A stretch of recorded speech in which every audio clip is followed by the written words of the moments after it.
Et bonjour à tous, j'espère que vous allez bien et bienvenue sur cette vidéo. Alors si j'ai le teint rouge, c'est qu'en fait j'avais commencé à la tournée et que j'étais en train de crever, en train de m'étouffer. C'est passé, ça va mieux. Je vais retrouver mes couleurs au fur et à mesure.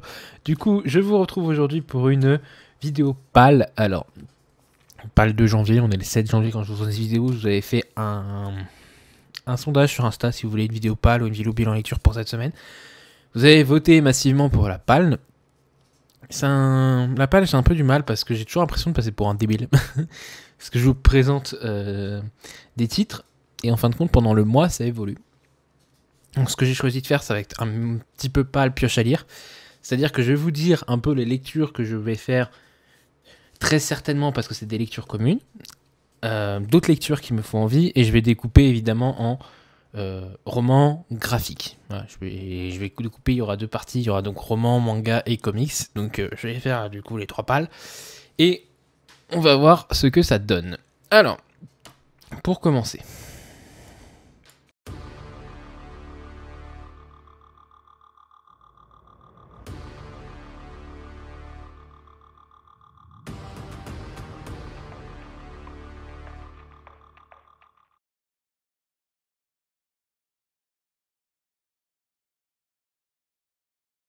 Voilà, donc pour commencer, les romans. Au niveau des romans, je vais vous parler déjà des lectures qui sont sûres, à peu près sûres, voilà, à 90% sûres, sauf si, voilà, un imprévu, vie privée, tout ça, voilà, vous connaissez, hein, la vie est faite d'imprévus, donc on fait avec. Donc celui-là, c'est même sûr que vous le verrez en point lecture. Vous le verrez sûrement la semaine prochaine en point lecture. C'est le Olivier Norek Entre deux mondes que j'ai fait en lecture commune avec Laurent de la Do Vintage. Donc j'ai essayé de pas trop vous en dire parce que le résumé n'en dit pas trop, mais en gros on va suivre Adam qui immigre en France et qui va découvrir un endroit en France où l'on peut tuer sans conséquence. Voilà, donc suivre, suivre le personnage d'Adam.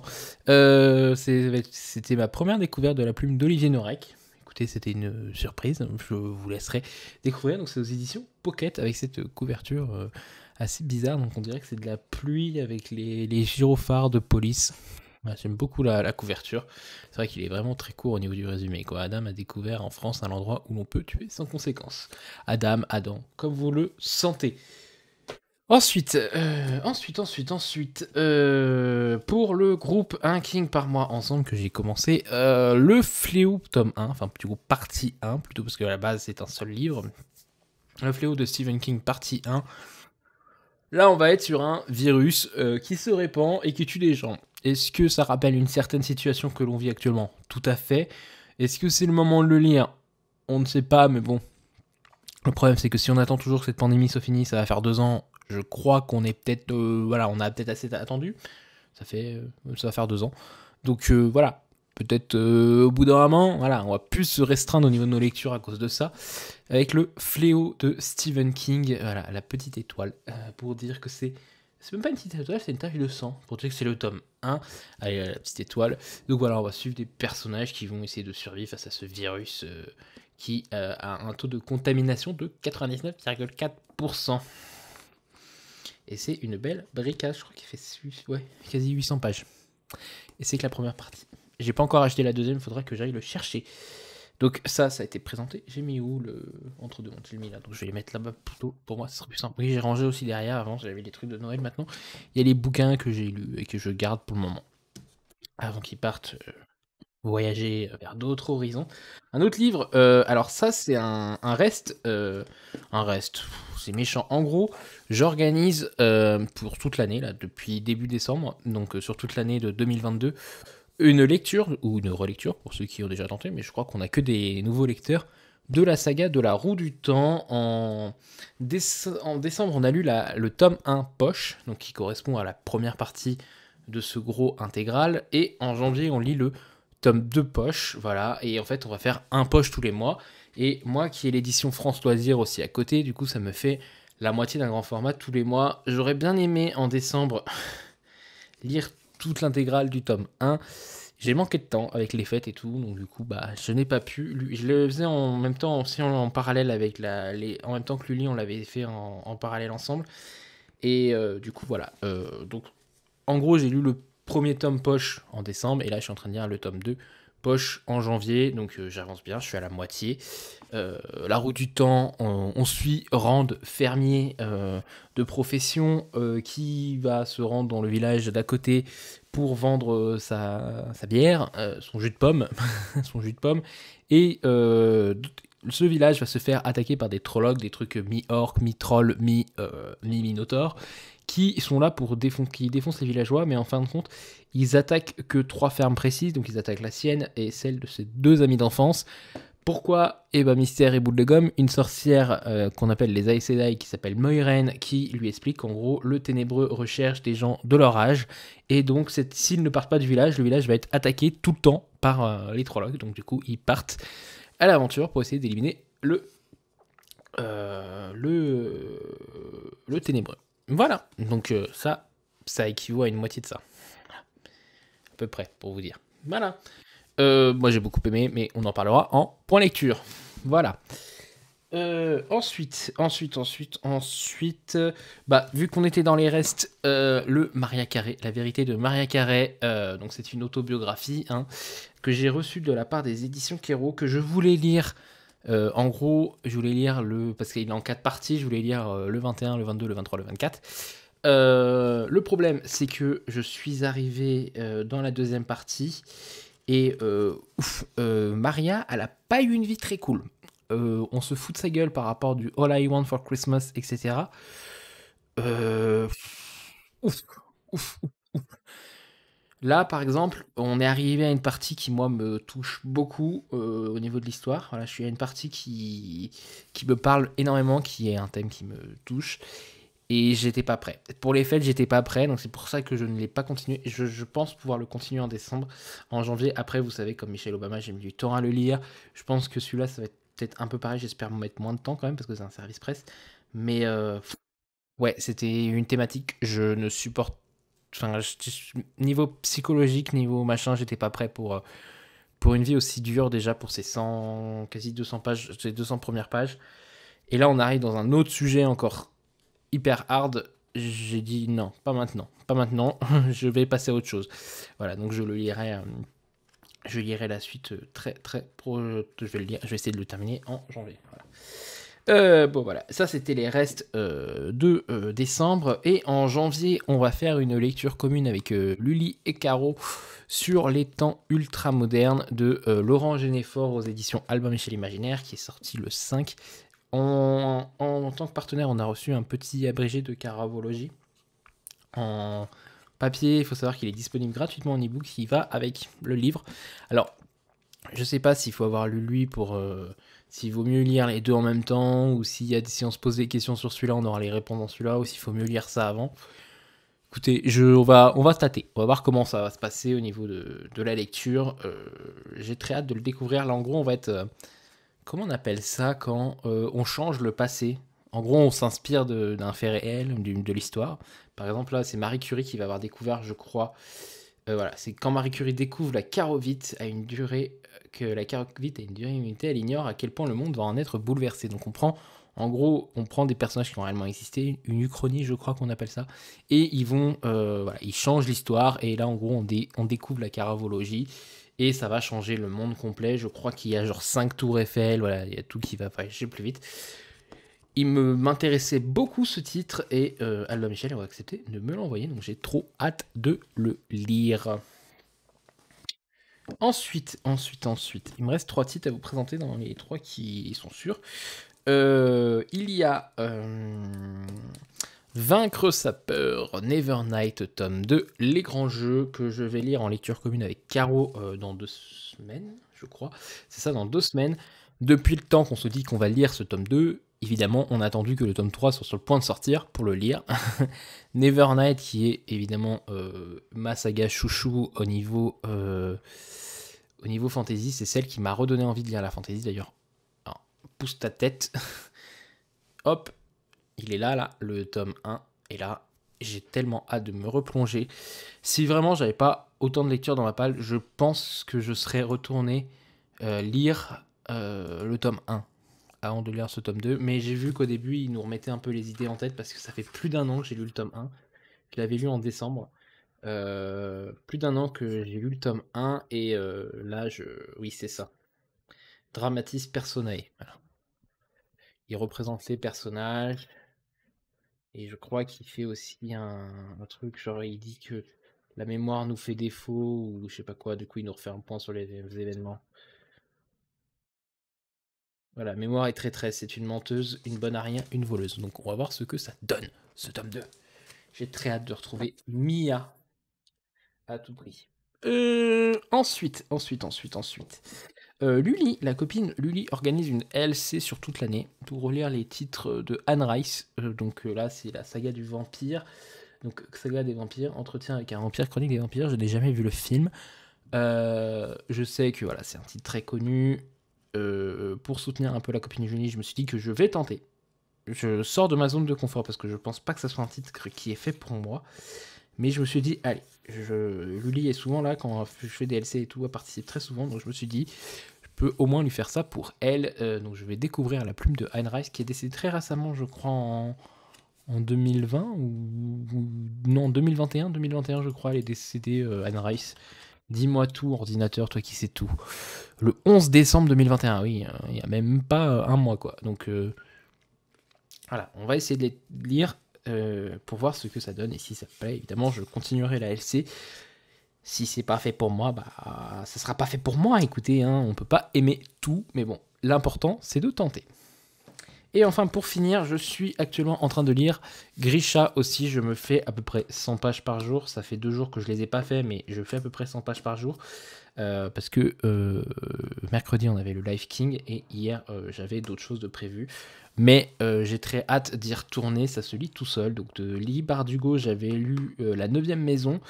J'avais un peu peur parce que je me souviens que dans La 9e maison, bah d'ailleurs, il est aussi Pousse ta tête. Attends. Pouf, voilà. Hop, il est aussi là juste au-dessus de Nevernight, entre Robin Hobb et Nevernight. J'avais lu voilà, La 9e maison et je me souviens d'une plume très très compliquée à lire. Et là, passe tranquille alors.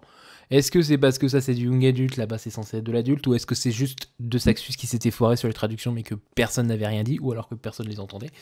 Je sais pas, mais en tout cas, ouais, ça passe tout seul avec Grisha. Voilà, donc moi c'est l'intégrale de chez France Loisirs. J'ai les 3 tomes, je me suis fait voilà, un découpage 100 pages par 100 pages. J'ai hâte de le continuer avec ce magnifique marque-page. Je ne les ai pas montrés sur YouTube, mais j'ai trouvé des magnifiques marque-pages dans la papeterie en bas de chez moi. Et du coup, j'ai craqué. Donc là, on a une petite grenouille qui joue avec une radio. Et je sais pas si vous allez voir, ils ont des petits... c'est des grenouilles faits avec, je sais pas comment on peut dire ça, avec un petit peu de relief et tout. Voilà, donc j'étais très content. Ça, c'est les titres du coup qui m'intéressent et que je pense lire dans mon planning de janvier. Voilà, j'avais mis un planning de lecture, j'avais réussi à caser tout ça. Ça va être compliqué, j'en suis sûr, mais on va le faire. On va essayer de le faire au maximum. Bon, de toute façon, les LC, la plupart du temps, je m'y tiens. J'arrive à les faire mes LC. Il n'y a eu qu'une seule LC, je crois, que j'ai abandonné sans avoir commencé le livre. Après, si j'abandonne le livre pendant la LC, c'est pas de ma faute si le livre me plaît pas. L'important, c'est de participer, comme on dit. Mais voilà, je crois qu'il n'y a que la LC de Arnold Dur et Danson que j'avais pas fait du tout parce que ça ne m'intéressait pas. Comme j'ai dit, je suis désolé, je vous laisse le groupe, mais, voilà. Mais quand ça n'intéresse pas, on ne se force pas.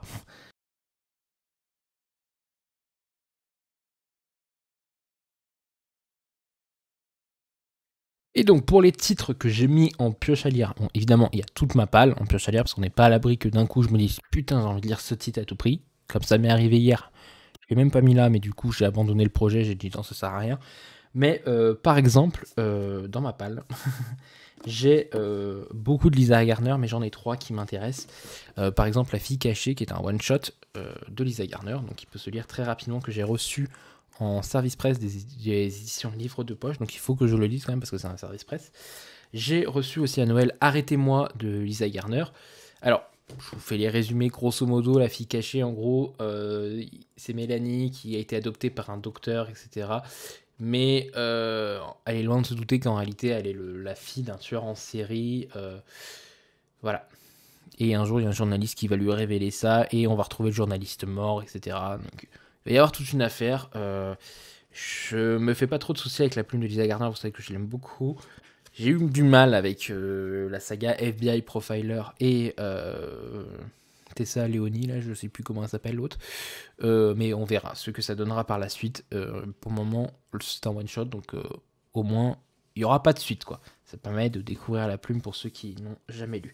Ensuite, voilà, je vous disais, j'avais reçu Arrêtez-moi à Noël par ma maman, de Lisa Garner. Dans celui-là, on est avec Didi Warren. On a une fille qui est persuadée qu'elle va mourir, ainsi que ses 2 meilleures amies, et elle veut à tout prix que Didi Warren enquête, machin, et elle va finir par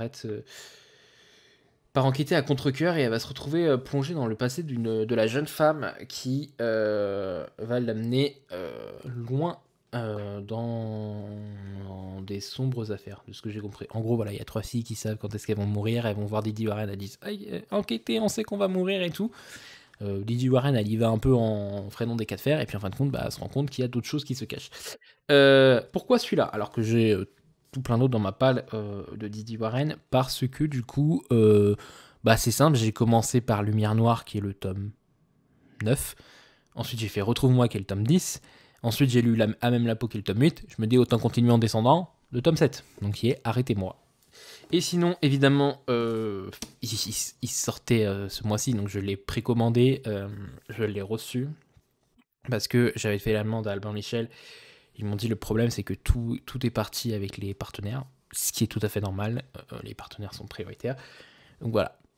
J'ai lu, j'adore Lisa Garner, donc pour moi, voilà, il n'y a aucune raison, surtout qu'en plus c'est sur Didi Warren, c'est la trilogie à l'intérieur de sa saga par rapport à Lumière Noire. Donc on a Lumière Noire, Retrouve-moi, et maintenant on a N'avoue jamais.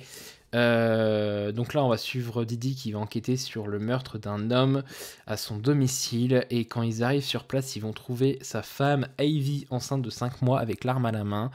Sauf que Didi, elle connaît Ivy parce qu'il y a quelques années, elle avait été accusée du meurtre de son père, et elle avait été innocentée car la justice avait conclu à un accident. Et en gros, Didi, elle se dit « Attends, ça fait 2 fois que tu nous fais le coup, il y a peut-être un traquenard. » Donc, on va voir ce que ça donne.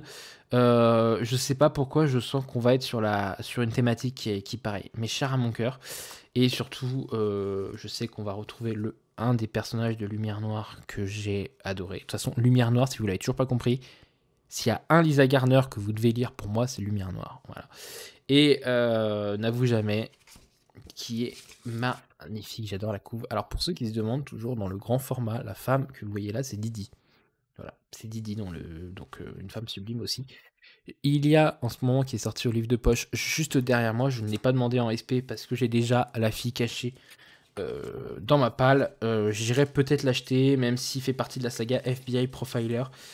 Mais cette année, j'aimerais finir la saga Didi Warren, et puis au pire, voilà, je tenterai une autre saga. De toute façon, dans la saga Didi Warren, on a le premier tome de Tessa Leoni, parce que Didi va mener une enquête avec Tessa Leoni, donc qui est preuve d'amour, je crois. Voilà, mais je l'ai toujours pas dans ma palle. Peut-être que dans le futur, je l'aurai. Et ensuite, je me suis pris une petite saga de fantasy à la bibliothèque. Donc, c'est les 2 premiers tomes. Donc, il y a Le Voleur de fumée et Le Monde des démons. Je suis pas sûr de la lire. Voilà, je pense que je vais aller très vite le rendre parce que je pense que je n'aurai pas le temps de le lire. Voilà. Mais au moins, je les ai mis. Et au pire, je sais qu'ils sont à la bibliothèque et j'irai les réemprunter quand ils seront disponibles. Et puis, au pire, quand ils auront le tome 3 qui est sorti hier aussi, le 5 ou le 6. Il est sorti. Voilà. Donc, Les Voleurs de fumée.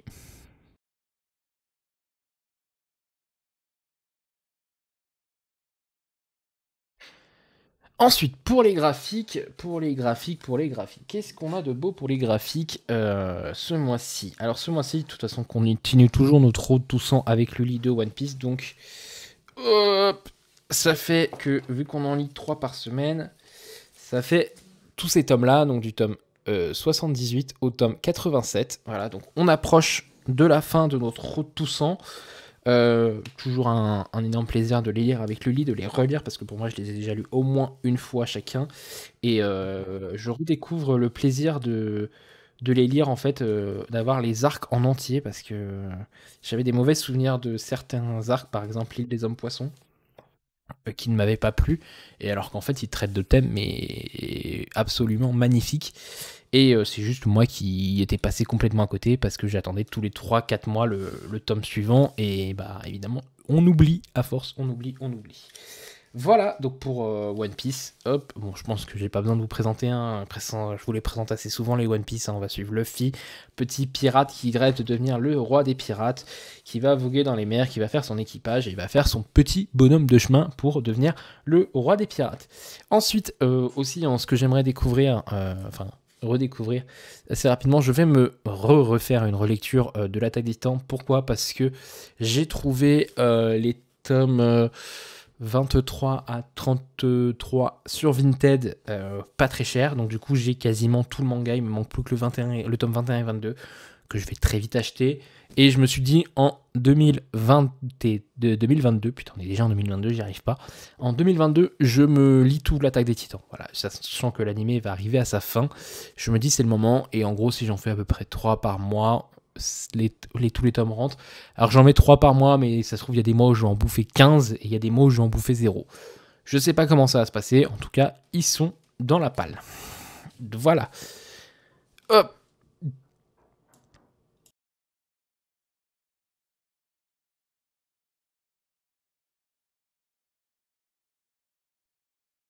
Et ensuite, en niveau manga, peut-être, si j'ai le temps, il n'y en a pas beaucoup, mais il y en a quelques-uns, donc je vais quand même vous les présenter.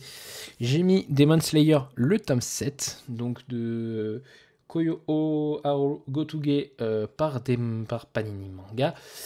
Voilà, le tome 7, parce que faut quand même que j'avance un peu dans cette saga qui me plaisait pas mal. C'était très classique, etc. Et là, voilà, on avance. Donc là, on a fini le tome, toute la saison 1. Là, je crois que j'approche du film avec ce tome 7. Et voilà, je crois qu'elle est quasiment. Elle est finie au Japon. Et je crois qu'en France, elle est quasiment finie. Il doit y avoir 20 ou 21 tomes. Je sais jamais entre The Promised Neverland et Demon Slayer, lesquels ont 20 tomes. Ensuite, je voulais présenter le tome 1 dans le calendrier de l'avant graphique Yu Yu Hakusho.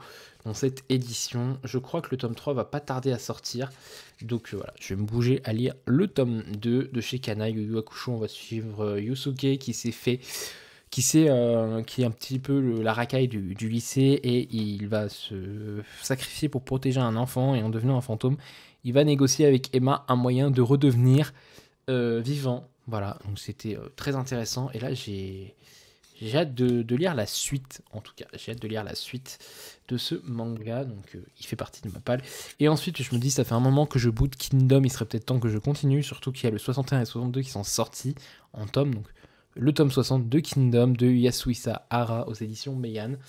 Voilà, Kingdom, en gros, on repart à l'époque où la Chine n'était pas unifiée, c'est-à-dire que la Chine était divisée en plusieurs États, ils se faisaient la guerre, et là, on va suivre le pays de Queen qui veut unifier toute la Chine en un seul État, voilà, en un seul pays, comme on la connaît aujourd'hui. Unifié, pas trop sûr, mais voilà. Vous m'avez compris.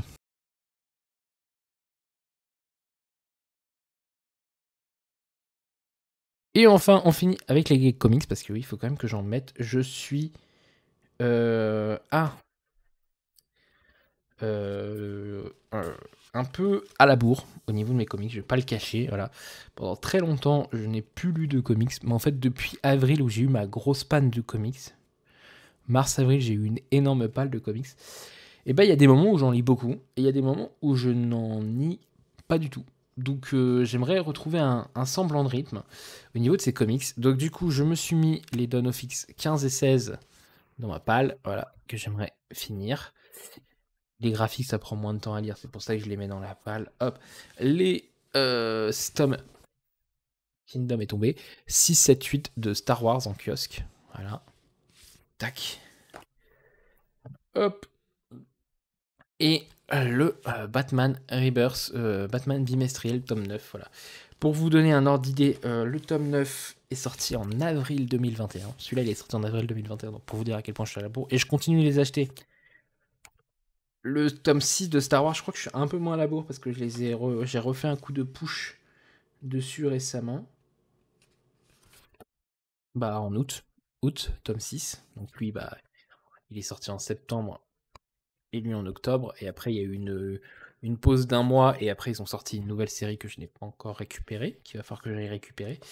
Et les Dawn of X, ils sont sortis en août. Voilà. Donc je suis à la bourre au niveau de mes kiosques. Il faut que je me bouge le popotin. Voilà. C'est tout ce qui va conclure cette pile à lire. Donc comme vous voyez, il y a beaucoup de romans, beaucoup de graphiques. Voilà, j'ai essayé de faire ce qui m'intéresse à tout prix de finir ce mois-ci, ce qui m'intéresse moins. J'espère que cette vidéo vous aura plu. Si c'est le cas, n'hésitez pas à liker, à vous abonner et à commenter. Je lis tous vos commentaires. Je n'y réponds pas parce que je ne trouve jamais le temps d'y répondre. Je vais me rattraper. Mais je lis tous vos commentaires à chaque fois sous les vidéos et ça me fait énormément plaisir. Je vous souhaite à tous, bien entendu, je ne l'ai pas fait en début de vidéo, une très très bonne année 2022, le meilleur pour vous. Et on se retrouve très vite en vidéo ou sur Insta si vous voulez échanger. Voilà. Bye tout le monde!